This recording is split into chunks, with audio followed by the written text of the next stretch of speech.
ಹೆಬ್ಬಳಲು Shri Chakramata YouTube channel ವೀಕ್ಷಕರಿಗೆ ನನ್ನ ಹೃತ್ಪೂರ್ವಕ ನಮಸ್ಕಾರಗಳು. ಸುಭಾಷಿತ: ತುಂಬ ನಿದ್ದೆ ಮಾಡಿದ್ರೆ ಹಣ ಮಾಡಲಿಕ್ಕೆ ಆಗುವುದಿಲ್ಲ. ನಿದ್ದೆ ಮಾಡಿಕೊಂಡೇ ಇರಬೇಕು. ತುಂಬ ಹಣ ಮಾಡಿದ್ರೆ ನಿದ್ದೆ ಮಾಡಲಿಕ್ಕೆ ಆಗೋದಿಲ್ಲ. ಬ್ಯಾಲೆನ್ಸ್ ಮಾಡ್ಕೊಂಡು ಹೋಗಬೇಕು. ಎರಡು ಕಡೆಯೂ ಬ್ಯಾಲೆನ್ಸ್ ಮಾಡ್ಕೊಂಡು ಹೋದ್ರೇನೆ ನಾವು ಹಣ ಮಾಡೋಕ್ಕೂ ಹೋಗುತ್ತೆ, ನಿದ್ದೆನೂ ಮಾಡೋಕ್ಕಾಗತ್ತೆ. ಬರೀ ಹಣನೇ ಮಾಡ್ತೀನಿ ಅಂತ ನಿದ್ದೆ ಕೆಡಬಾರ್ದು, ಬರೀ ನಿದ್ದೆನೇ ಮಾಡ್ತೀನಿ ಅಂತ ಕೆಲಸ ಬಿಡಬಾರ್ದು. ಮಾಡೋಕ್ಕಿದನ್ನು ಕರೆಕ್ಟಾಗಿ ಮಾಡಬೇಕು. ಟೈಮ್ಗೆ ಹೇಳಬೇಕು, ಟೈಮಿಗೆ ಮಲಿಕೋಬೇಕು, ಟೈಮಿಗೆ ಕೆಲಸ ಮಾಡಲೇಬೇಕು. ಇವತ್ತು ನಾವು ದಿನಪಂಚಾಂಗಕ್ಕಿಂತ ಮುಂಚೆ ಆಷಾಢ ಮಾಸದಲ್ಲಿ ಹುಟ್ಟಿದವ್ರದ್ದು ಹೇಗಿರ್ತಾರೆ ಅನ್ನೋದನ್ನು ಸ್ವರೂಪವನ್ನು ನಾವಿವಾಗ ತಿಳ್ಕೊಳ್ಳೋಣ. ಇವಾಗ ನಾವು ಆಷಾಢ ಮಾಸದಲ್ಲಿ ಹುಟ್ಟಿದವ್ರದ್ದು ದೈವಜ್ಞ ವಿಲಾಸ ರೀತಿ ಹೇಗಿರ್ತಾರೆ. ಆಷಾಢ ಮಾಸದಲ್ಲಿ ಜನಿಸಿದವನು ಅನವಶ್ಯಕ ಹಾಳು ಮಾಡುವವನು, ಅವಾಚ್ಯ ಶಬ್ದ ನುಡಿಯುವವನು, ಸಣ್ಣ ಕೆಲಸದಲ್ಲಿ ಸ್ವಲ್ಪ ಪ್ರಯೋಜನದಿಂದ ಹರ್ಷಿತನಾಗಿ ಬಂದು ಗುರುವರ್ಗದಲ್ಲಿ ಅಭಿಮಾನಿಯು, ಜೀರ್ಣಶಕ್ತಿ ಕಡಿಮೆಯುಳ್ಳವನು ಆಗಿ ಮಂಗಳ ಕಾರ್ಯಗಳನ್ನು ನಡೆಸುತ್ತಾ ಎಲ್ಲರಲ್ಲಿ ಅಭಿಮಾನ ಉಳ್ಳವನಾಗಿ ಅವನಿರ್ತಾನೆ ಅಂತ ನನಗೆ ಹೇಳುತ್ತೆ. ಈಗ ಜಾತಕಾಭರಣ ರೀತಿಯವರು ಹೇಗಿರ್ತಾನೆ. ಆಷಾಢ ಮಾಸದಲ್ಲಿ ಹುಟ್ಟಿದವನು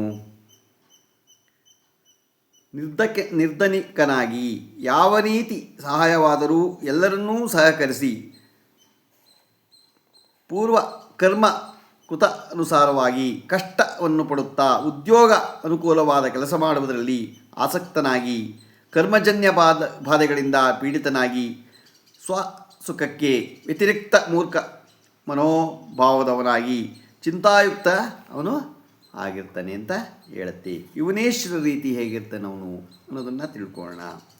ಆಷಾಢ ಮಾಸದಲ್ಲಿ ಜನಿಸಿದವನು ಪರರಿಗೆ ಹಿಂಸೆಯನ್ನು ಕೊಡದೆ ಧನಧಾನ್ಯಗಳಿಂದ ಸುಖವನ್ನು ಅನುಭವಿಸುತ್ತಾ ಬಂಧುವರ್ಗದಲ್ಲಿ ಕ್ರೋಧ ಉಳ್ಳವನಾಗಿ ಪುತ್ರರಿಂದ ಕೂಡಿ ಅಹಂಕಾರ ಸ್ವಭಾವದವನು ಆಗಿರ್ತಾನೆ ಅಂತ ಅದು ಹೇಳುತ್ತೆ. ಈಗ ಮಾನಸ ಸಾಗರ ರೀತಿ ಹೇಗಿರ್ತಾರೆ.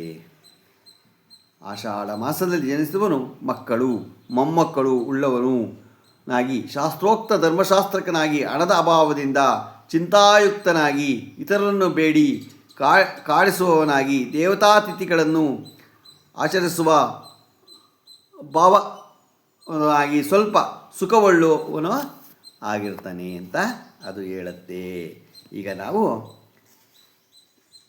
ಆಷಾಢ ಮಾಸದಲ್ಲಿ ಹುಟ್ಟೋದು ಹೇಗೆ ಅನ್ನೋದನ್ನು ನಾವು ಸ್ವರೂಪವನ್ನು ಈಗ ತಿಳ್ಕೊಂಡು ಈಗ ದಿನ ಪಂಚಾಂಗವನ್ನು ತಿಳ್ಕೊಳ್ಳೋಣ. ದಿನಾಂಕ 13/8/2026 ಗುರುವಾರ, ಶ್ರೀ ಫಲಾಭವ ನಾಮ ಸಂವತ್ಸರ, ದಕ್ಷಿಣಾಯನ, ವರ್ಷ ಋತು ಶ್ರಾವಣ ಮಾಸ, ಶುಕ್ಲಪಕ್ಷ, ತಿಥಿ ಪಾಡ್ಯ, ರಾತ್ರಿ 9:43, ನಕ್ಷತ್ರ ಆಶ್ಲೇಷ, ಬೆಳಿಗ್ಗೆ 7:37, ಮಳೆ ಆಶ್ಲೇಷ 4ನೇ ಪಾದ, ರಾಹುಕಾಲ 2:42ರಿಂದ 3:36, ಉಳಿಕ ಕಾಲ 9:20ರಿಂದ 10:54, ಯಮಗಂಡ ಕಾಲ 6:12ರಿಂದ 7:46. ಇವತ್ತು ಯಾರು ಹುಟ್ಟುಹಬ್ಬ ಆಚರಣೆ ಮಾಡ್ಕೊತಿದ್ರು, ಮದುವೆಯಾದ ದಂಪತಿಗಳು ವಾರ್ಷಿಕೋತ್ಸವ ಆಚರಣೆ ಮಾಡ್ಕೊತಿರೋರಿಗೆ ನಮ್ಮ ಹೆಬ್ಬಳಲು ಶ್ರೀ ಚಕ್ರಮಾತಾ ಯೂಟ್ಯೂಬ್ ಚಾನಲ್ ಕಡೆಯಿಂದ ಶುಭಕಾಮನೆಗಳನ್ನು ತಿಳಿಸ್ತೀವಿ. ದೇವರು ಅವರಿಗೆ ಆಯಸ್ಸು, ಆರೋಗ್ಯ, ಐಶ್ವರ್ಯ ಎಲ್ಲ ಕೊಟ್ಟು ಕಾಪಾಡಲಿ ಅಂತ ಕೇಳ್ಕೊತೀನಿ. ನಮ್ಮ ಹೆಬ್ಬಳಲು ಶ್ರೀ ಚಕ್ರಮಾತಾ ಯೂಟ್ಯೂಬ್ ಚಾನಲ್ ಯಾರು ಸಬ್ಸ್ಕ್ರೈಬ್ ಆಗಲು ದಯಮಾಡಿ ಸಬ್ಸ್ಕ್ರೈಬ್ ಆಗಿ ಲೈಕ್ ಕೊಡಿ. ಇದು ನಿಮ್ಮದೇ ಚಾನಲ್ ಆಗಿರೋದ್ರಿಂದ ನಮ್ಮ ಲಿಂಕನ್ನು ಬೇರೆ ಗ್ರೂಪ್ಗಳಿಗೆ ಫಾರ್ವರ್ಡ್ ಮಾಡಿ. ತಪ್ಪು ಮಾಡೋದು ಸಹಜ, ಆದರೆ ಇದರಲ್ಲಿ ಏನಾದರೂ ತಪ್ಪುಗಳು ಕಂಡು ಬಂದಲ್ಲಿ ಆ ತಪ್ಪುಗಳು ತಿದ್ದುಕೊಳ್ಳೋದಕ್ಕೆ ಅವಕಾಶ ಆಗಾಗಿ ನಮ್ಮ ಕಾಮೆಂಟ್ಸ್ ಬಾಕ್ಸ್ನಲ್ಲಿ ಹಾಕಿದ್ರೆ ತಿದ್ಕೊಳ್ತೀನಿ. ನಮಸ್ಕಾರಗಳು.